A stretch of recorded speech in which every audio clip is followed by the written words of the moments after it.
Oh, hello, and welcome to another Today's Decay, where we celebrate births and beginnings of everything important since the dawn of time. It is November 24th, and here are all the dates that were right. 1859 on this day, Charles Darwin's Origin of Species was first published. Big fan of science. Not such a fan of superstition. Also a big fan of science fiction, though. And on today's date, 1916, one Forrest J. Ackerman was born. He was a teetotaler, but I still thought I'd have a drink for him today. He was my buddy. Sci-fi was his high, not drugs and alcohol, as he would say. He coined the term sci-fi. He was right there at the beginning of fandom, which is to say science fiction and horror, speculative fiction. And at the time, we're talking like, well, he first got bit by the bug in like 1924. What year did One Glorious Day come out? I know for him, he would describe it as one glorious night. When the last of the big time angels, his grandparents brought him to go see One Glorious Day, which was a like supernatural comedy starring Will Rogers and Lil Eck the Ghoul, who was like a probably, if the movie was around today, we'd probably view it as like, this is what Casper was based off of. Probably. Yeah.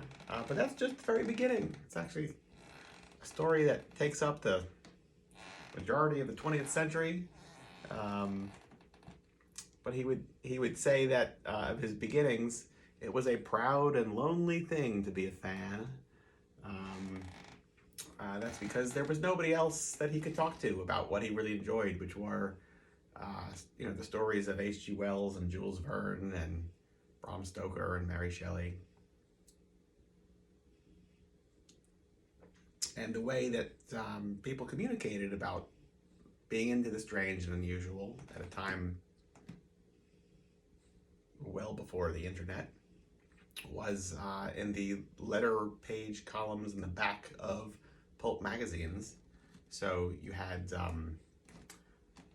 weird tales and astounding wonder stories and amazing stories and maybe Ghost Stories magazine.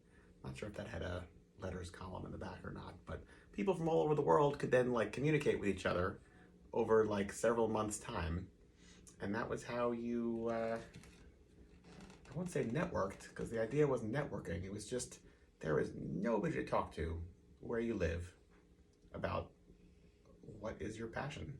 And whether your passion is science fiction or some sort of music, rock and roll type stuff, I think that there's a lot that we can all identify with.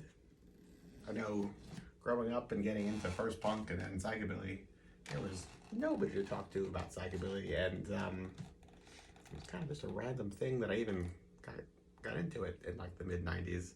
But then eventually, this totally connects. Haha! In the back of Maximum Rock and Roll, I put an ad for a mixtape of psychobilly stuff that I was selling for like $1, so which just basically covered postage. And then I wound up getting pen pals because people said, yes, I'd like the cassette tape of psychobilly stuff I was able to get. And then I wound up making pen pals and eventually met people from like Germany and Austria and England and even a couple of people between Boston and Baltimore. There was like 5 people between Boston and Baltimore. That's not true, maybe 10. But still, we all wound up knowing each other, and it was a very small world. And as I heard Forey Ackerman's story, I felt like, well, that's me. But not just me, because I'm trying to make this somewhat quick. The guy lived into his 90s, so there's a lot to talk about. But in the 50s, in the 50s, am I going to do that? No. He's the person that came up with cosplay in 1939. We're not going to go to the 50s yet. He showed up to the 1939 World's Fair because there was this whole big Futurama section of the 39 World's Fair. And it was timed around the first World Science Fiction Convention here in New York City. So he walked the streets of New York dressed as the Raymond Massey, The Shape of Things to Come futuristic costume that him and his girlfriend at the time, what was her name? She went by one name. They also embraced Esperanto. I'm forgetting her name. It wasn't like Tigra, but it was something like that. Oh, I'm going to remember it later. It's going to bother me. But yeah, they believed in Esperanto as like one language should take over for everything else, and all in a pre-World War II viewpoint, there was still some thought that like we could reach some utopian future in like the next 100 years or so. Didn't get there, not realistic. World War II, I think, kind of cemented anybody's thoughts into like which way is humanity going, positively or negatively. You know, can we lift ourselves up or not? But in a pre-World War II world, there was still a decent amount of people out there who were hopeful. So, it's going to really bother me what her name was. She was also like a really early mover and shaker involved with early science fiction fandom. And she like remade herself. Like, forget it. I don't know. Sometimes I just kind of babble without thinking where I'm going exactly. But he eventually starts Famous Monsters magazine in the late 50s, which brings Halloween to the newsstands for kids across the world every month for about 25 years, I'd say, approximately, until he leaves. And this was because he had amassed an enormous collection of monster movie memorabilia, film stills, books, posters, props, you name it. He had like a museum in his house that he would give free guided tours every Saturday from the early 50s onwards, like up until literally the year he died. But he used a lot of these stills and his memories of seeing these films and put it all into this magazine. And it was a way that kids could find out about stuff that otherwise wasn't available on television or having re-releases in the movies yet. That didn't really happen for another 10 plus years. And most importantly, he really championed kids exploring and using their imagination and coming up with their own ideas and coming up with their own ways of like building monster makeup and special effects and just creating.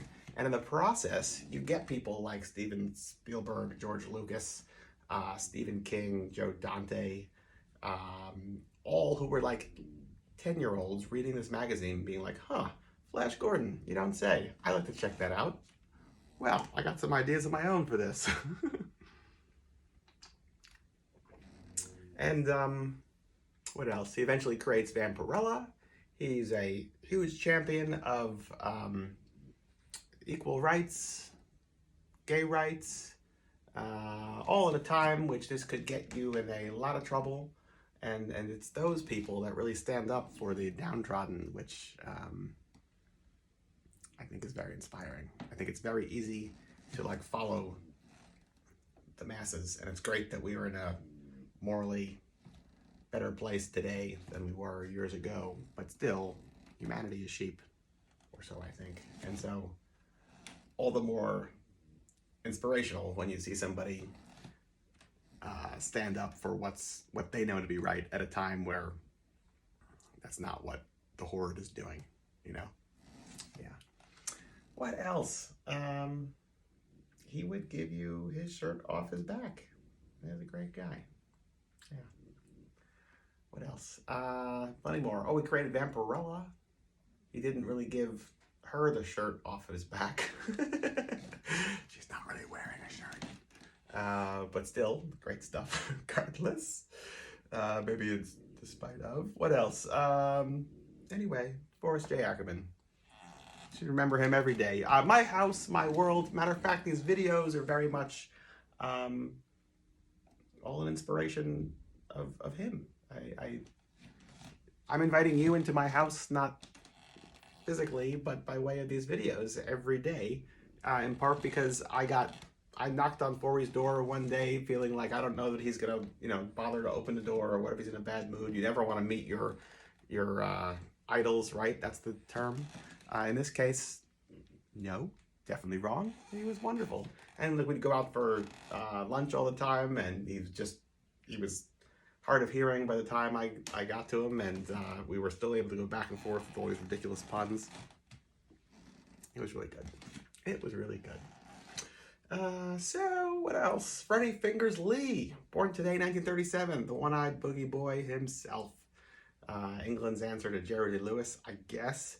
Weird that the Teddy Boys have, 50s rock and roll performers, but, a Funhouse mirror version of their own, Doesn't matter. Freddie Fingers Lee is fantastic. Yeah, absurd. Never got to see him. Quite unfortunate. The film The Innocents premiered today, 1961, starring Deborah Kerr. That recently came out as a television show. I forget what the name of it was. I guess it wasn't bad, but it just kept going, and it really didn't need to. The Innocents does it perfectly well on its own. Just see this movie. Early 60s, supernatural horror film, kind of doing the best. That's the high point. I think 50s and 60s in a post-Val Lewton world. Be it The Haunting, The Innocents, Burn Witch Burn, Curse the Demon. This is the scariest movies out there. Maybe The Sentinel. You've got some 70s ones that are really phenomenal too, but 50s and 60s, fantastic. The D.B. Cooper hijacking incident occurred today, 1971, if you believe that. I don't know. I feel like this is one of those get-rich-quick schemes that people just dream. If only it was me. I don't know. Whatever. Interesting anyway, I suppose. And today, in 1978, started a whole new era for about a 2-year span. Bobby Steele first tried out for the Misfits today, 1978. My favorite era of the Misfits, the Bobby Steele era. Yeah. So there you go. That's the whole day. All exciting stuff. Maybe crack open a book. Something Forey Ackerman may have written or collected. He was a huge supporter of everybody he believed in, really. And we could use more of those in this world. Anyway, that's it. Till tomorrow. Good night.